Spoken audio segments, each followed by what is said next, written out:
Imagine you're on this Japanese mountain, freezing cold, completely lost. Yeah, desolate. Yeah. Winter conditions may... Exactly. And then you stumble upon this huge SOS sign made out of massive tree trunks just laid out on the ground. Someone was obviously desperate, sending out a signal. Desperate is the word. But here's the thing, that cry for help, it seems like it went unanswered, and the story behind it, well, it just gets stranger. It's that contrast, isn't it? Yeah. The universal signal, SOS, versus the complete eerie silence that followed tells you a lot about the place itself. Absolutely. We're talking Mount Asahi Dake. It's in Hokkaido, Japan. Tallest peak on the island. And not exactly a walk in the park. It's proper wilderness. Oh, totally untamed. You get these amazing views 1 second, but then the fog can just roll in, like instantly, super thick. Blinds you. And suddenly you don't know which way is up. Right. And there are sheer cliffs, trails that kind of twist and disappear. Yeah. It's genuinely easy to get seriously lost there. The mountain itself is like a character here, you know? Unpredictable. That fog especially, it's notorious for turning safe paths into, well, traps. And it seems like it's happened before. Way back in 1989, there were these 2 students from Tokyo. Right, I remember reading about that. They went up Asahi Dake and just vanished completely. No footprints, no gear left behind, nothing. Just gone. Like you said, as if the mountain just absorbed them. It's deeply weird when there's absolutely no trace after a search. Yeah, it makes you wonder, does the mountain hide things that well, or was something else going on? And adding to that whole vibe, there's this local rumor, almost like folklore. It's called the fake safe rock. Oh, yeah. What's the story there? Apparently, it's this natural rock formation that looks like a trail marker, like it's pointing towards safety. Okay. But the rumor is it actually leads you away from the safe path, deeper into dangerous territory. Wow, okay. Like the environment itself is tricking you. Yeah. Psychologically unsettling, isn't it? Relying on something that leads you into danger. Exactly. Could that have played a part? Who knows? Anyway, so 10 years go by after the students vanish. The case goes cold. Right, fades into the background. Then, 1999, it happens again. A hiker, this guy named Kenji Iwamura, he goes missing. Same mountain. Same area. Seems like it, yeah. Same slopes. They search, find nothing. It's like a horrible repeat. That recurrence is interesting. Makes you ask, is there something specific of that part of the mountain? A pattern, maybe? Well, the pattern gets broken, but in a really strange way. Weeks after Kenji disappeared, a rescue helicopter is still doing sweeps. Still looking. Standard procedure. And they spot it. Down in this remote wetland area, way off any trail, this enormous SOS made from huge logs, branches. Whoa, not just scratched in the dirt. This was constructed. Yeah, painstakingly built, massive scale, a huge desperate shout from the landscape itself. And so far off the trail. Huh. How did they even get there? That's the immediate question. And right next to this giant sign, Yeah. they find human remains, a skull, some bones scattered around. Oh man, okay. So instantly everyone's thinking, is this Kenji? Is this the end of that search? The location, right by the SOS. Yeah. It strongly suggests a connection, doesn't it? A final desperate act. You'd think so, but then near the SOS sign, they find something else, a Sony Walkman, rested. A Walkman, like a cassette player. Yeah. Out there. Yeah. And there's a tape inside, Yeah. and they play it. It's the sound of a man screaming for help. Oh, God. He's talking about having a broken leg, saying he slipped from a cliff. It sounds terrifying, like his last moments recorded. That's incredibly potent evidence. A voice from the tragedy itself. Specific details.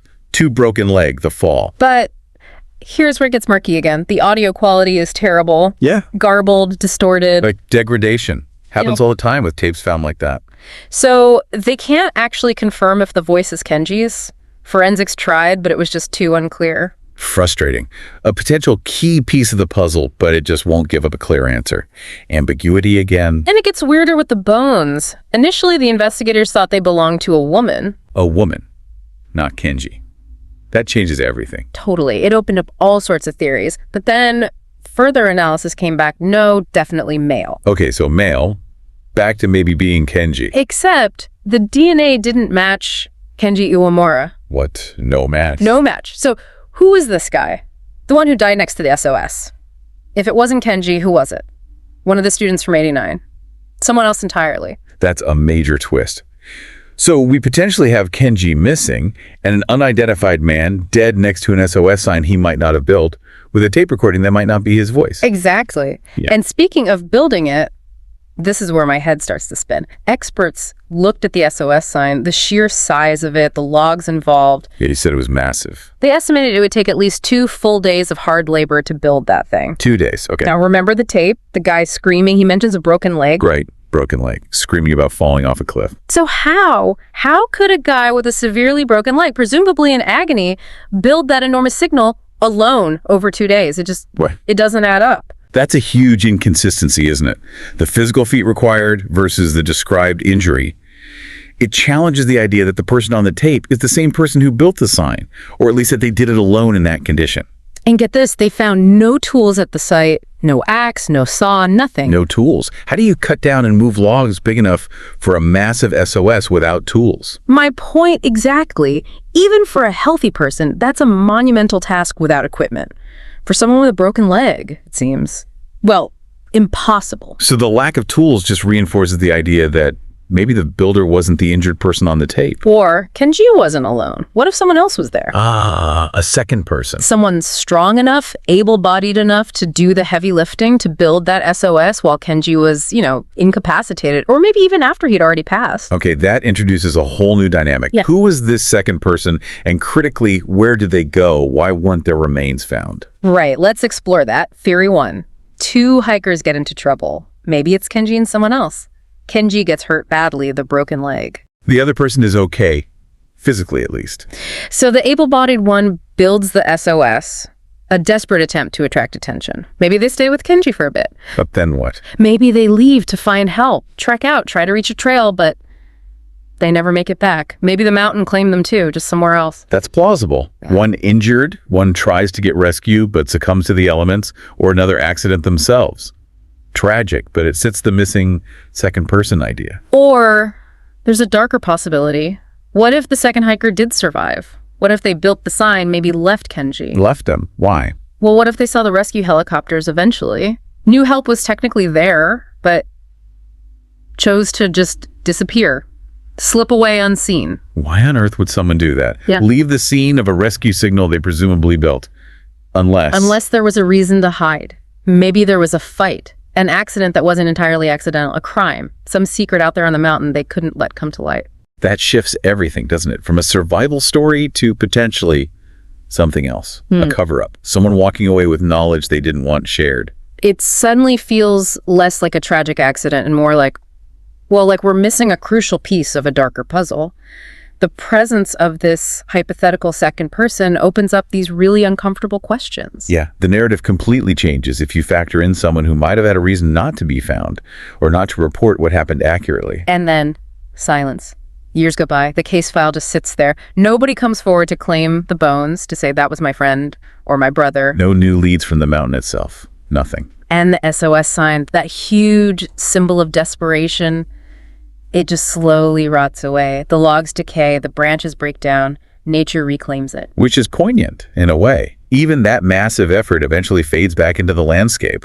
The mystery still intact. The voice on the Walkman, still unidentified? Yeah. The person who built the sign, unknown. The bones found beside it, still nameless. Eventually, the police just quietly close the investigation. What else can they do? Unsolved. But the story doesn't end there, does it? Because online, people keep talking. And this interesting theory emerges. What's that? What if the voice on the tape, the guy screaming about the broken leg, and the person whose bones were found were actually different people? So, not just Kenji and maybe one other, but potentially Kenji, the person who died by the SOS, and the person screaming on the tape. 3 individuals. Could be. Think about it. Maybe Kenji met someone else on the trail. Or maybe even 2 other people. Okay. Maybe they all got lost together. Maybe that fake safe rock played its part, led them all astray. A group lost and struggling together. They try to survive, share resources. Then one gets injured, maybe the person on the tape. Another one dies the bones they found. And the third? The third one builds the SOS or helps build it. Right. And then leaves. Just walks away. Why leave? Why remain silent all these years? Trauma. Guilt. Fear of implication. Who knows? Maybe they made it back to civilization, haunted by what happened, but too scared or ashamed to ever speak up. Or maybe something worse happened between them out there. Or leaves this incredibly unsettling loose end. This ghost, almost. Which brings us right back to that haunting question, echoing around Asahi Dake. Is that second, or maybe even third person's still alive. Out there somewhere, living a normal life, maybe? Yeah. Carrying this huge secret? Watching this mystery stay unsolved, maybe even reading about it online, knowing they hold a key piece of the puzzle. It's a chilling thought that the truth might still be out there, locked away in someone's memory. So yeah, you're left with these big unknowns. Who actually built that incredible SOS, whose voice was that on the tape, reliving that terror, and who really died out there? Yeah. Well, sometimes the mysteries that stick with you the most are the ones without neat endings. Absolutely. That lack of resolution is powerful. It speaks to how vulnerable we can be and how some questions just linger. Well, that was our deep dive into the Mount Asahi Dake SOS mystery, a truly baffling one, if you're still listening. Maybe check behind you. Yeah, maybe not. Yeah, just kidding. Mostly, seriously, stay curious, keep asking questions. Subscribe if you want more dives into the weird and the unexplained, because, The forest never forgets.